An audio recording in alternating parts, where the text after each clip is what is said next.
Check it out. An ultimate disc. You know, every time I head outside, nature surprises me with something. Sometimes it's free stuff, and sometimes, well, check out these adventures. I came out here because Hurricane Cristobal was coming up, cutting across Louisiana and Arkansas, going across the United States, and I thought, what a better time to come out and shoot a series on the atmosphere, a series on meteorology. And lo and behold, I kept my eyes open, and look what I found. Right here, a hummingbird nest. Isn't that just amazing? You almost never see these things because they're so well camouflaged. Now here in the southeastern United States where we live, the hummingbirds that we have that would nest in this area would be the ruby-throated hummingbirds. We might have some accidentals that come through blown here by a storm or some fallout as they're migrating, but pretty much ruby-throateds are the only ones in the eastern part of the United States in any significance. Ruby-throateds like to put them out actually on a branch, and if you can see this groove right here, it shows where that actually sat on a branch. They'll use twigs and grasses and mosses and things like that. But in order to hold them together, they have a secret ingredient, and that is spider webs. They'll actually go and harvest spider silk, and they will use that to weave it together. And that gives their nest a certain amount of flexibility. And she finishes it off by attaching lichens or other things to the outside. Oftentimes, the ruby-throated will even use pine pitch, the sap from pine trees, as like a glue, kind of a resin, to help to glue things together. But then they will camouflage them with these lichens or bits of moss or other things to literally make them disappear. Hummingbird nest. That was awesome. So I'm over here doing a video on pond turtles, and look who's coming out of just to get some of the sunshine, to get some of the warmth. You can see he was holed up here underneath the stump. You see him is coming up. Oh, he's getting up, he's like, what are you doing? You're not gonna mess with me. I just woke up. I've been asleep all winter. I just woke up. Leave me alone. He's so cool. This is a rat snake. This is a gray rat snake. It's one of the common rat snakes around the central Alabama area.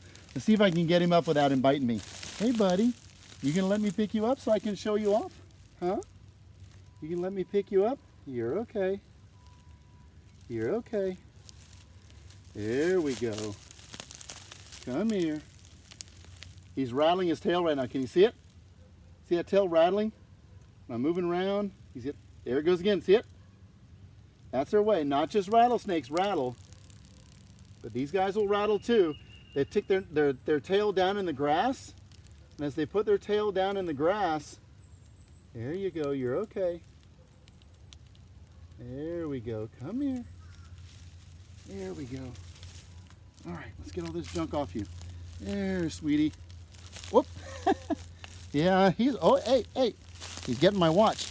Now this guy's in blue, which means that he is getting ready to shed. He's probably just coming out. He's just coming out here. Getting some sunlight. It's up in the 70s today. All right, it's early spring, and you can see, ow, don't do that to me, be nice. You can see right here, you're okay. Right here, he's coming out. Come here. You see a little bit of skin right here. Come here, come here, come here. There we go, just a little bit of skin.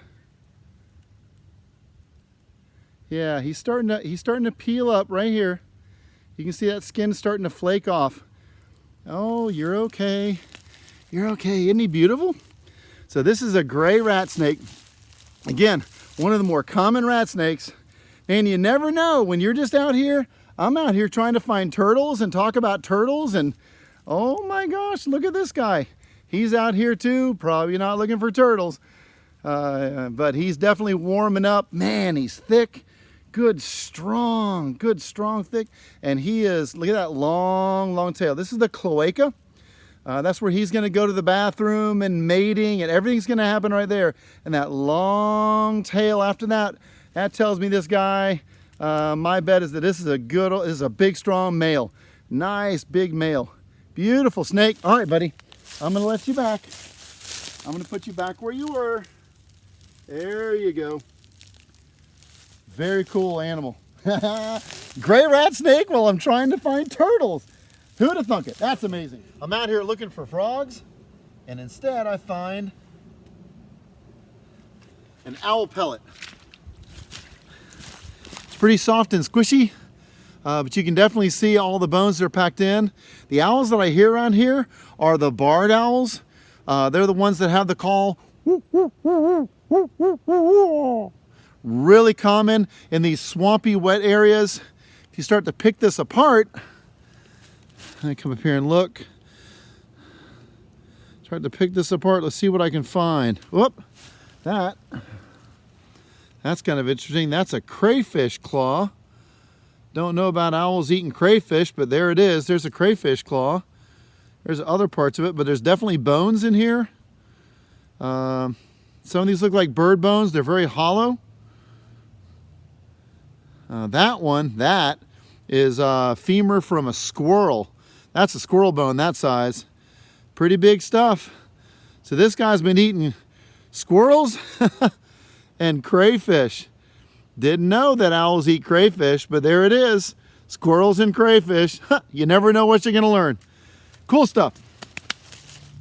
Those were some amazing adventures, and I'm glad you came along to share them with me. Hey, get out into the wilds, discover some things on your own. What does nature surprise you with? Leave some comments below. I'd love to share those stories. In the meantime, I'm going to go throw a little disc with my kids.